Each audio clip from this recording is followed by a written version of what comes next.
Donc le titre, les oscillations libres dans un circuit RLC en série.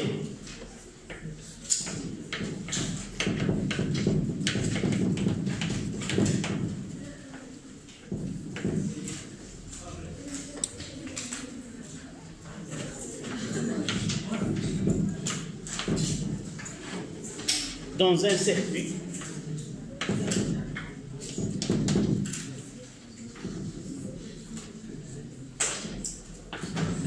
RLC série,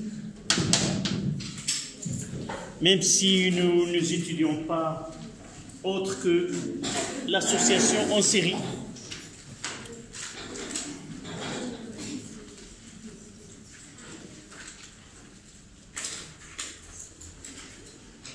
c'est la dernière leçon dans l'électricité. Après RC, RL, là c'est RLC.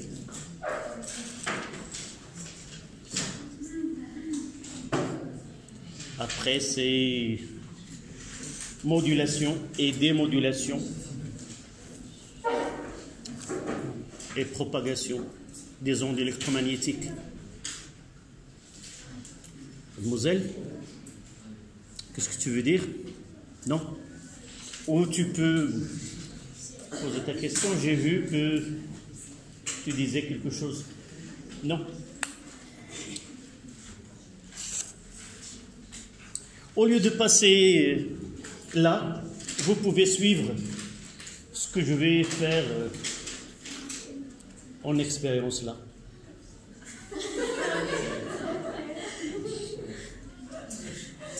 D'accord?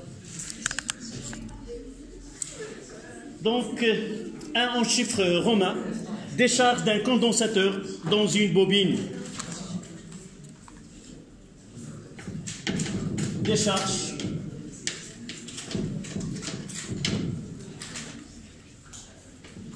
d'un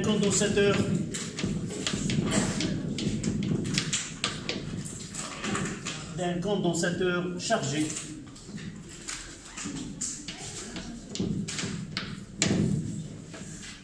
dans une bobine, évidemment réelle, avec une résistance R.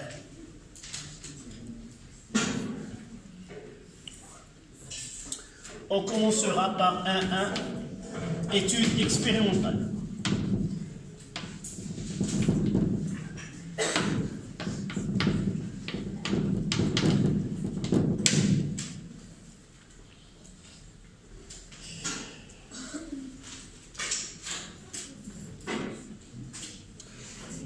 Donc, ce que on va étudier là, je vais essayer de...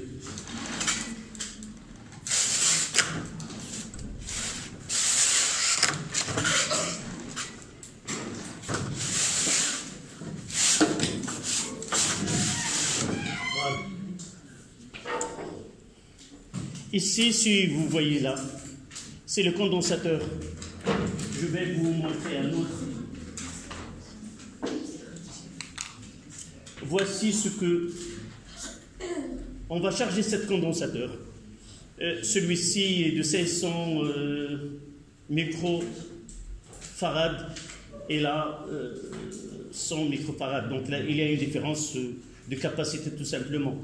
Donc je vais charger ce condensateur et le décharger dans une bobine, là. Et la tension aux bornes de condensateur dans la phase de décharge, elle va être à l'aide d'un intermédiaire, un logiciel, là c'est un GLX,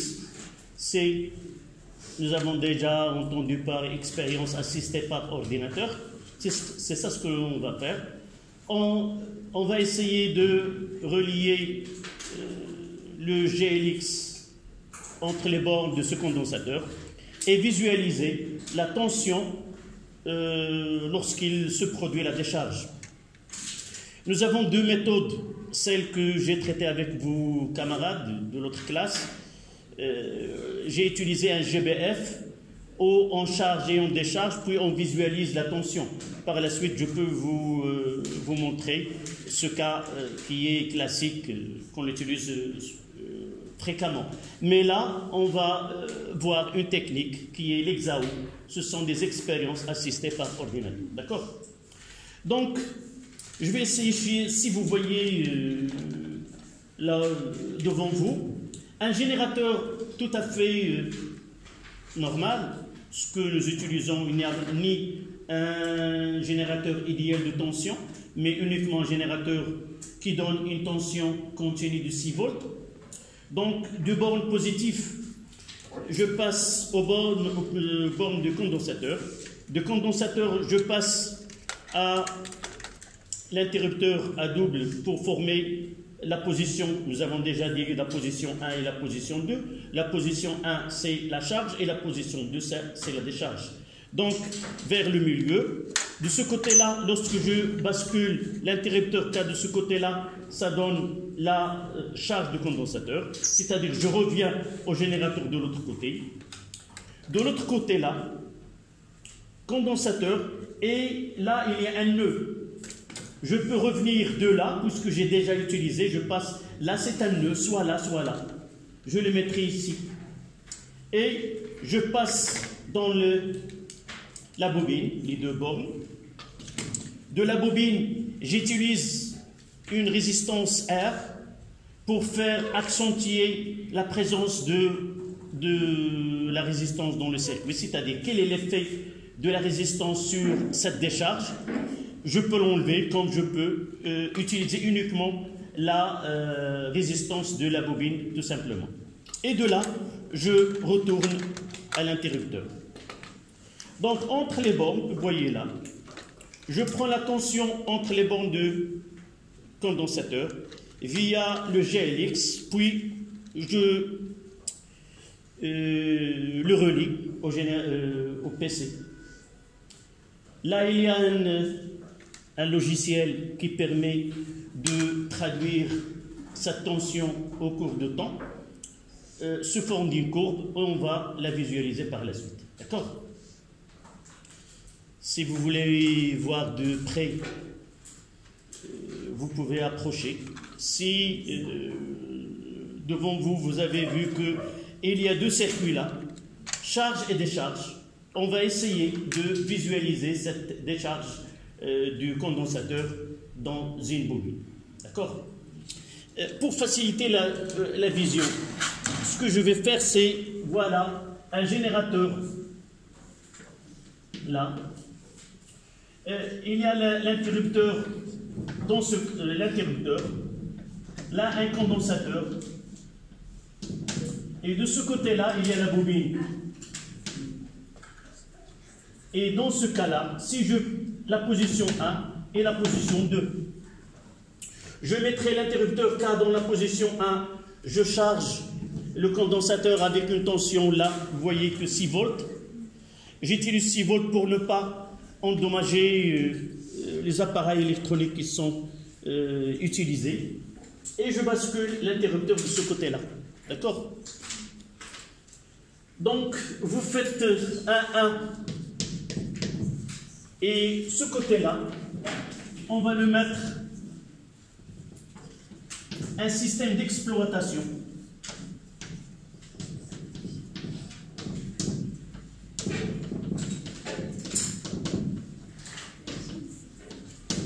GLX plus PC. On va visualiser par la suite. Donc, un dispositif expérimental.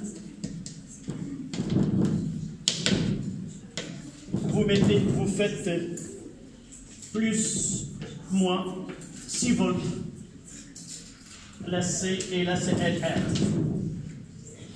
D'accord? Un système d'exploitation. C'est EXAO.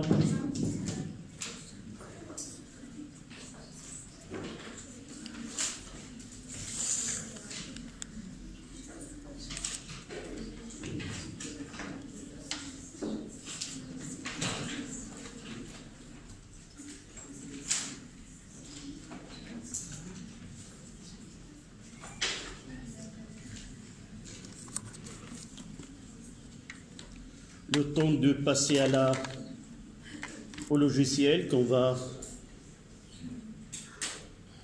utiliser.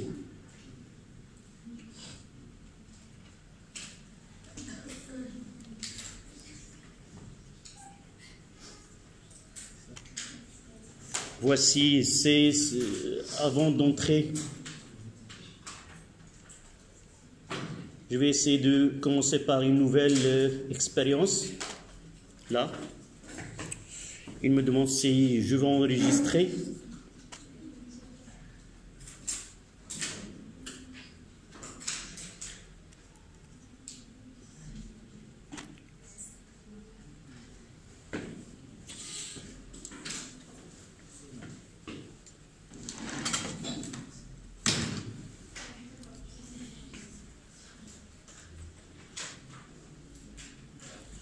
Voilà. Je vais essayer la première des choses, de ramener le graphe là, le faire glisser ici. Je vais sélectionner quelle mesure je vais faire. Là, vous voyez que c'est la tension. Je choisis la tension. Aussi, la fréquence avec laquelle s'effectue l'enregistrement, c'est 20 Hz. Je vais essayer, plus que cette fréquence est grande, plus les points de la courbe sont regroupés. Et ça donne une courbe presque continue. Donc je vais essayer de choisir 1 kHz. Voilà. Où il n'apparaît là, 1 kHz. Les conditions, ici les conditions d'enregistrement, conditions de démarrage, il n'y a aucune, donc je vais en fonction de la mesure, sélectionner la mesure, c'est la tension, et au-dessous, c'est-à-dire, il y a une tension, il va lire la tension initiale. Est-ce que le déclenchement ne se fera que si la tension diminue à partir d'une valeur qui lise 6 volts. Au-dessous de 6 volts, il commence à enregistrer. D'accord? Là, la tension, lorsque de décharge, il y a UC et il diminue au cours du temps. C'est E exponentielle moins T sur taux. Donc, parfois, je mettrai OK. Et là, je vais essayer de charger, décharger et déclencher le démarrage. Voilà. Je vais essayer. Donc, je refais.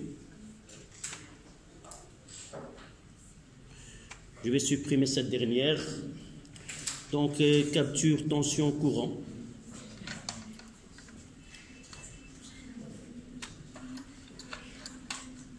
Voilà.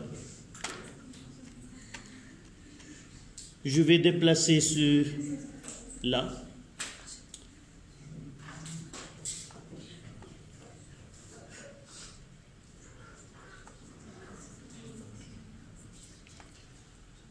Voilà la tension visualisée.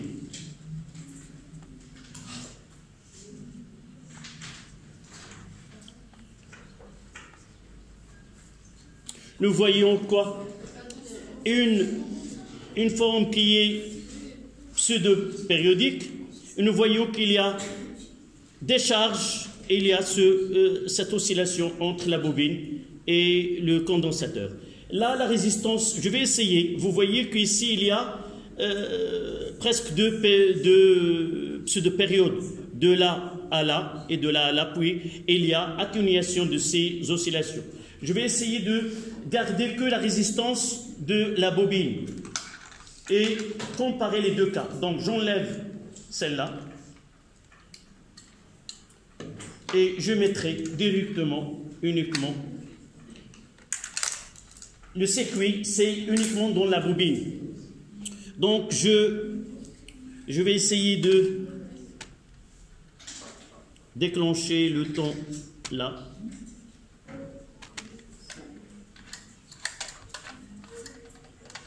Voilà, j'arrêterai.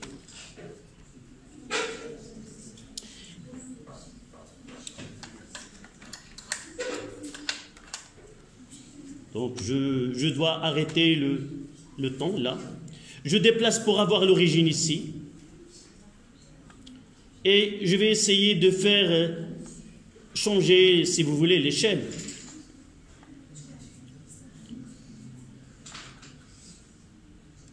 Voilà. Dans ce cas-là, avec une résistance plus petite, nous voyons que le système, si vous voulez, d'oscillation, ici, est plus important. Je vais essayer de les représenter les deux en même temps et de voir l'effet de la résistance. Donc, sélectionner les tout. Je vais sélectionner les trois. Et je vais essayer d'essayer. Donc, j'attends.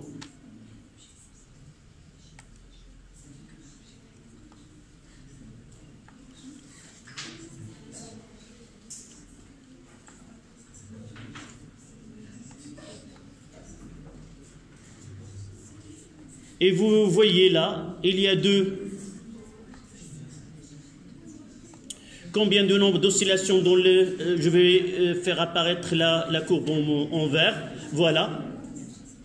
Et avec une résistance plus grande. Et là, la bleue avec une résistance plus petite. Je peux augmenter cette résistance-là et de voir. Là, c'est... Je vais essayer de prendre une autre valeur qui est assez grande et voir...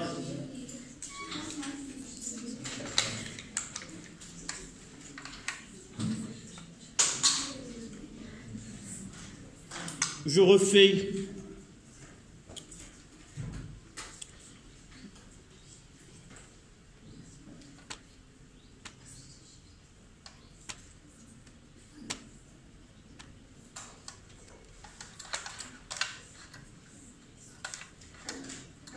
Vous voyez là, je refais cette dernière, supprimer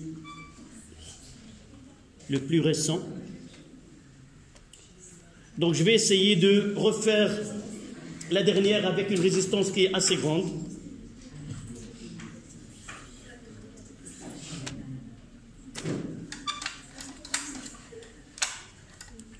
Donc...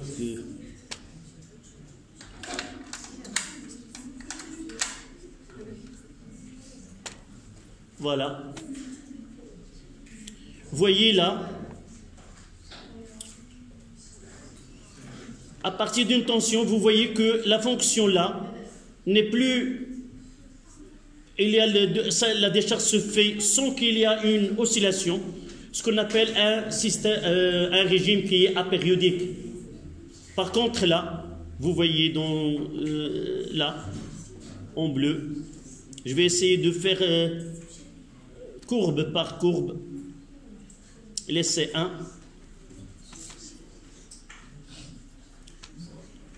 Donc je laisserai que le premier essai.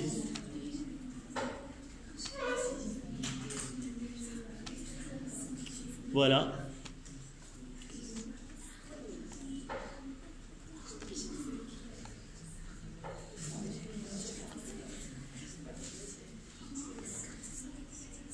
Voilà le premier essai, où la résistance, elle est, s'il vous plaît, l'effet de la résistance pour une résistance grande, je passerai à une résistance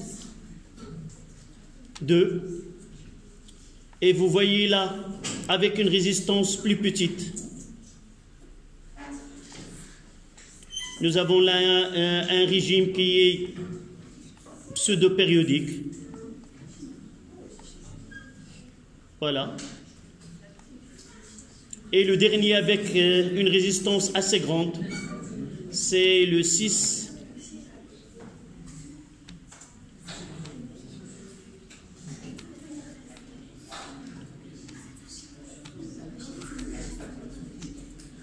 Voilà.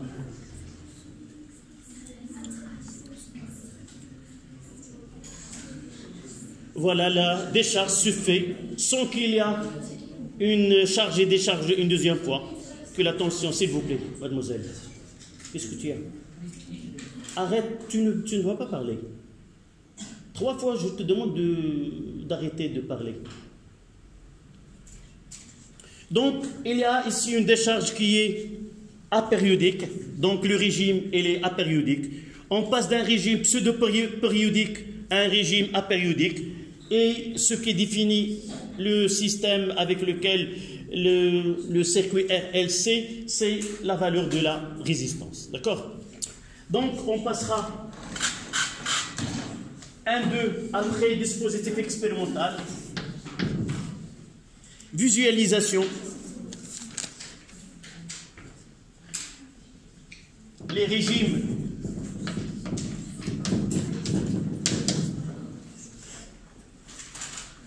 d'oscillation libre. Les régimes d'oscillation libre.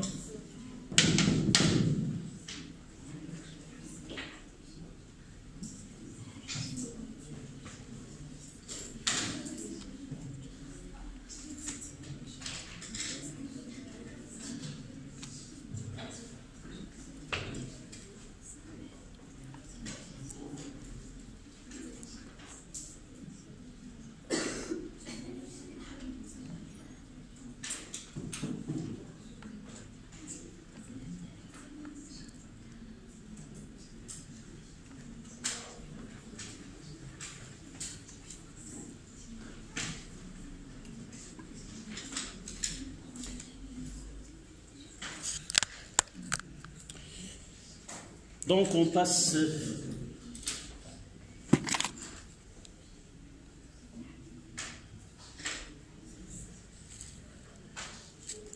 là, oui.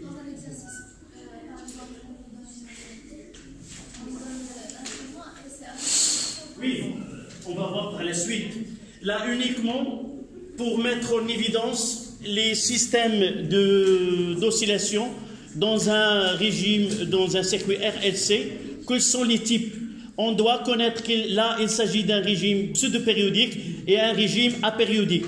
Dans le régime pseudo-périodique, on sait comment déterminer la période, le pseudo-période T et tout ce qui est lié à sa détermination.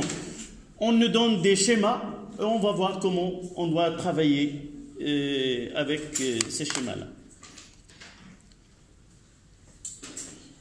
Et dans ce schéma-là, essayez de mettre que R. On va ajouter une résistance R qui est variable. Essayez d'ajouter R qui est variable. Parce que nous avons introduit cette résistance variable.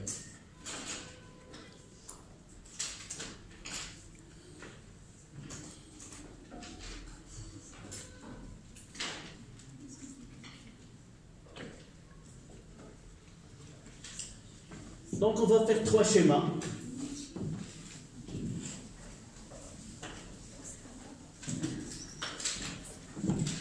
La première chose, la résistance équivalente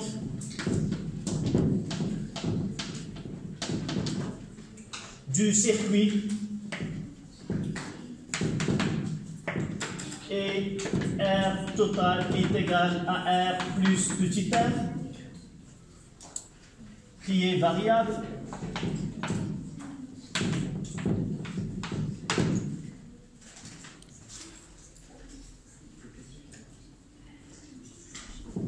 On va faire là UC, la tension aux bornes de condensateur UC de T.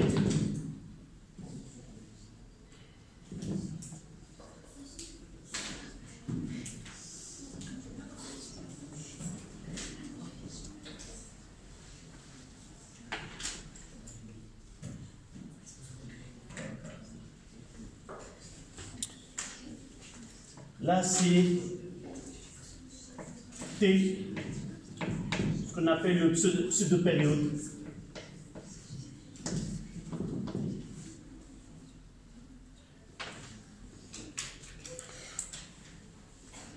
Là, c'est un régime pseudo-périodique.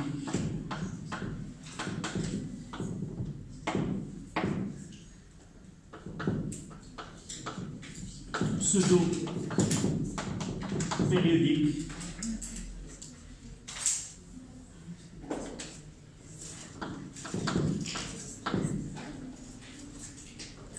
Où R est très faible.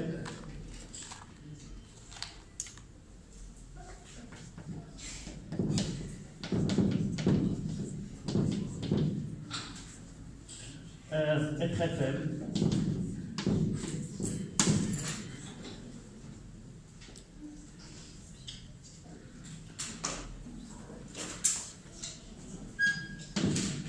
Pour R grande,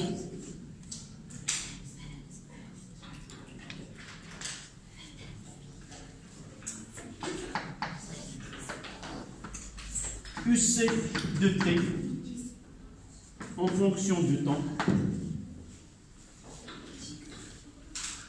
un régime apériodique où la tension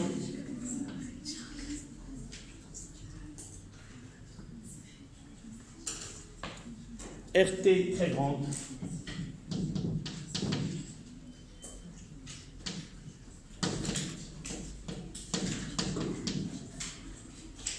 donc régime apériodique.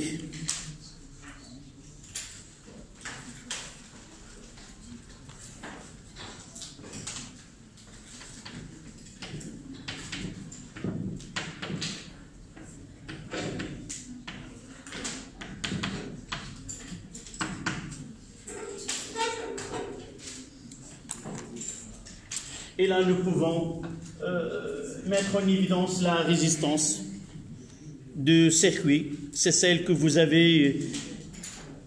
Je vais essayer de revoir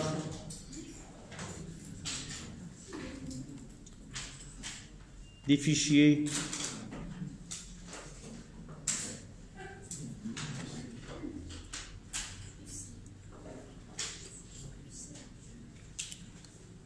UC, on visualise toujours UC en fonction du temps et UC, même dans le deuxième cas.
Là, je vais essayer de revoir uniquement ce dernier et mettre en évidence deux courbes.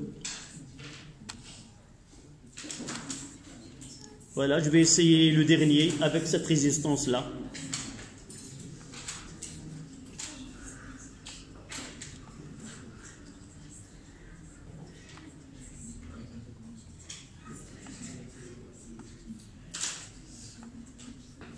Je vais essayer de revenir deux valeurs de R. Et là,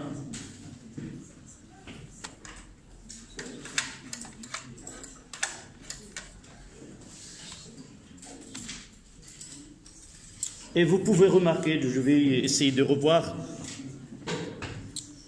les deux.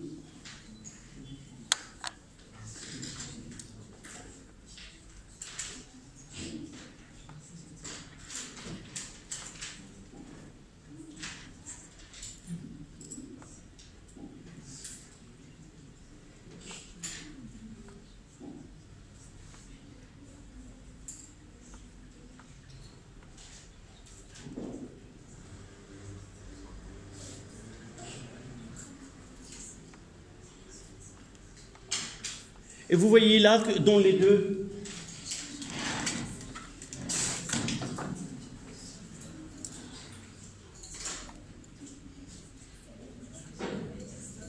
si vous essayez de voir la période, c'est presque une division là. Vous voyez, pour le vert, là, de là à là. Et je vais essayer de voir, vous voyez de cette valeur maximale. Même circuit, mais avec aires différentes.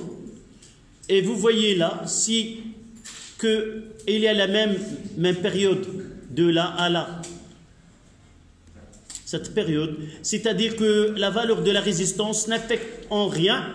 Voilà, vous essayez de voir la période là. Normalement, je dois avoir les mêmes conditions pour avoir les deux courbes. Conditions de tension là. Descente au-dessous. Voilà, je vais essayer de revoir et de faire une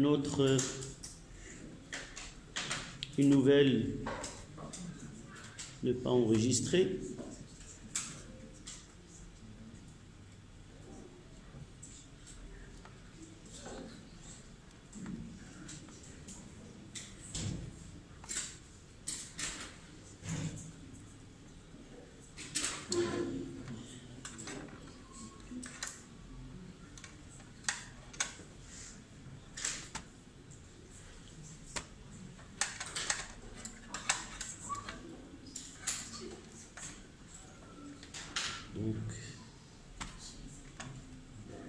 Oui, sélectionner, je dois sélectionner le...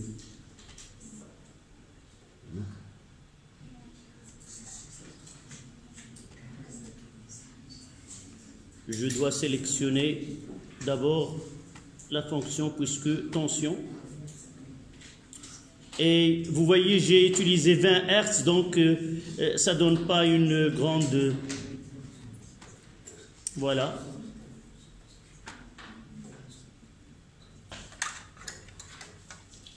Voilà. Je laisserai la même et j'utilise une résistance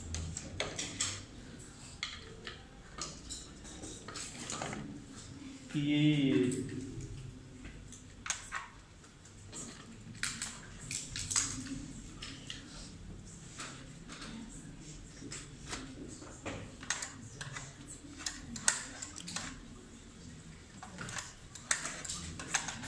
non, je refais.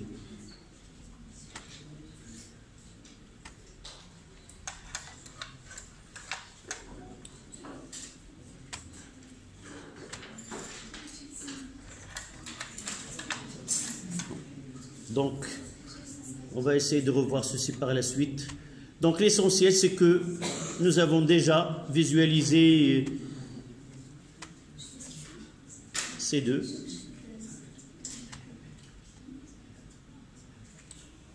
Voilà.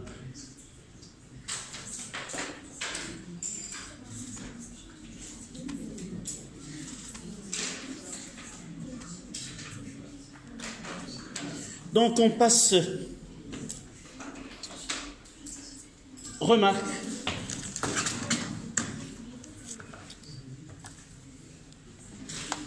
Vous mettez remarque.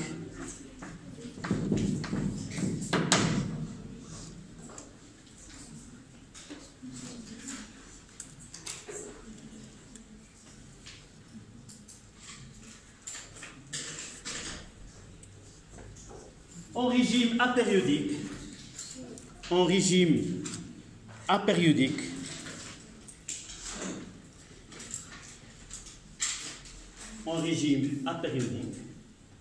et selon la valeur de la résistance, en régime apériodique, et selon la valeur de RT, R équivalente,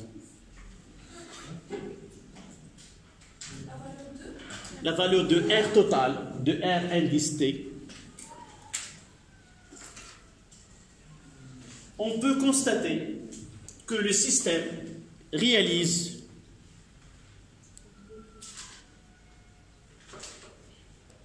une seule oscillation,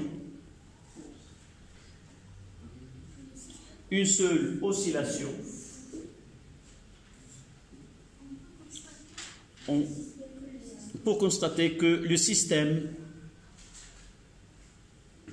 réalise une seule oscillation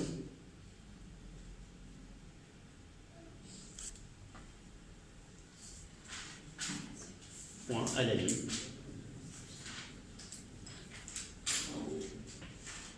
On dit que les oscillations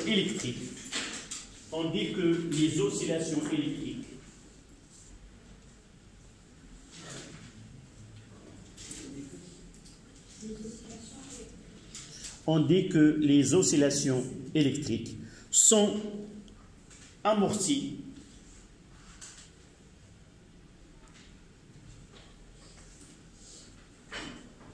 dû à la présence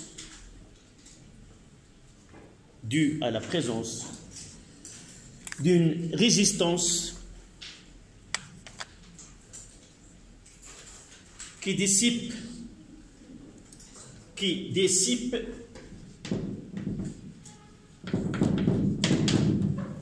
dissiper, c'est faire perdre, qui dissipe l'énergie sous forme de chaleur.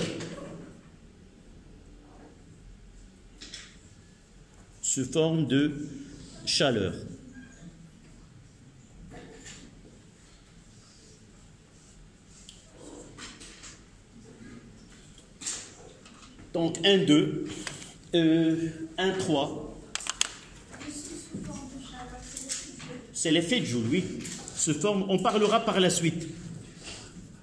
1, 3. Étude théorique.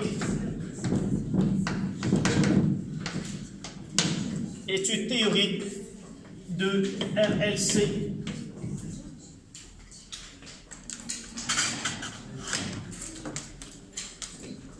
On commencera par l'équation différentielle.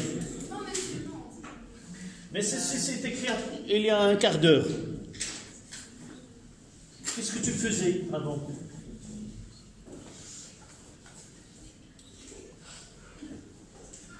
Peut-être tu penses que tu vas ramener avec toi le tableau.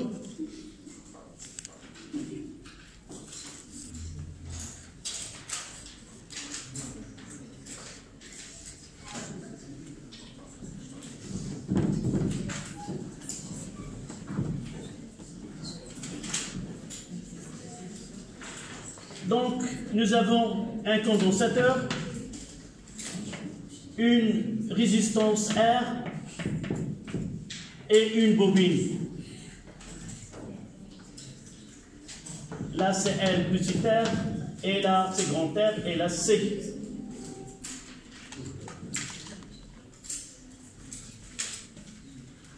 Là, c'est plus.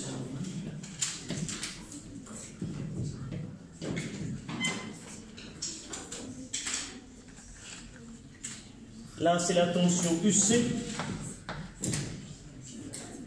Là, c'est UB.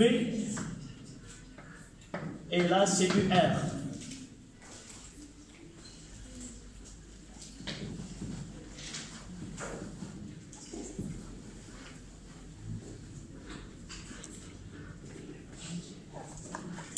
Donc, l'équation différentielle que vérifie UC.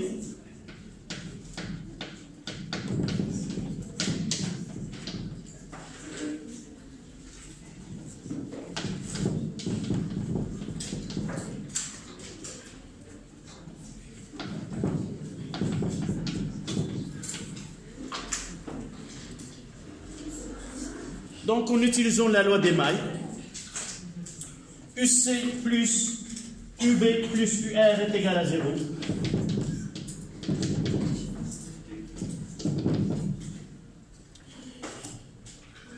UB, c'est L dI sur dt plus petit r fois I. Nous avons déjà dit que, montrer que I est égal à C d de UC sur dt. Et à partir de là, on remplace. Et ça donne UC plus UB, c'est L, C, d carré de UC sur dt carré, plus petit r, plus grand R, fois C, d de UC sur dt. Le tout est égal à 0. Voilà l'équation différentielle que vérifie UC dans un circuit RLC en série. On continue dans 5 minutes.